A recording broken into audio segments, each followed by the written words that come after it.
നമ്മളൊരു normal screw വെച്ചിട്ടാണ് നമ്മളിത് ഭിത്തിയിൽ അറ്റാച്ച് ചെയ്യുന്നത്. സോ അതിൽ നിങ്ങൾ 20 കിലോ ഒന്നും വെക്കാതിരിക്കുക.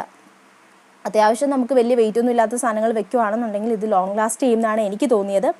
എന്തായാലും ഇതൊരു അടിപൊളി സാധനമായിട്ടാണ് തോന്നിയത്. ഭിത്തിയിൽ നമുക്ക് ഇതുപോലെ തന്നെ അറ്റാച്ച് ചെയ്ത് വെക്കാം. എന്തായാലും നിങ്ങളിത് വാങ്ങിക്കുന്നുണ്ടെങ്കിൽ നിങ്ങൾക്ക് യൂസ്ഫുൾ ആണ്. നമ്മൾ സ്ക്രൂ ചെയ്യുന്ന സമയത്ത്, അതായത് നമ്മൾ ഭിത്തിയിൽ വെക്കുന്ന സമയത്ത് നമ്മൾ ഡ്രില്ലർ യൂസ് ചെയ്യേണ്ടതാണ് കേട്ടോ, അല്ലാതെ നോർമലി നമ്മൾ ചെയ്യരുത്. അപ്പോൾ എന്തായാലും വീഡിയോ നിങ്ങൾക്ക് യൂസ്ഫുൾ ആയി എന്ന് വിചാരിക്കുന്നു. നിങ്ങൾക്ക് ഇങ്ങനത്തെ എന്തെങ്കിലും ഒരു ഐറ്റം ആമസോണിൽ നിന്നൊക്കെ വാങ്ങിക്കാൻ പ്ലാൻ ഉണ്ടെങ്കിൽ ഈ വീഡിയോ ഒന്ന് കണ്ടതിന് ശേഷം നിങ്ങൾ പ്ലാൻ ചെയ്യുക. കറക്റ്റായിട്ട് എനിക്ക് പറയാനുള്ള കാര്യം, കറക്റ്റായിട്ട് സൈസ് നോക്കുക, നിങ്ങളുടെ ആവശ്യത്തിനുള്ള സൈസ് അതുണ്ടോ എന്നുള്ളത് നോക്കുക.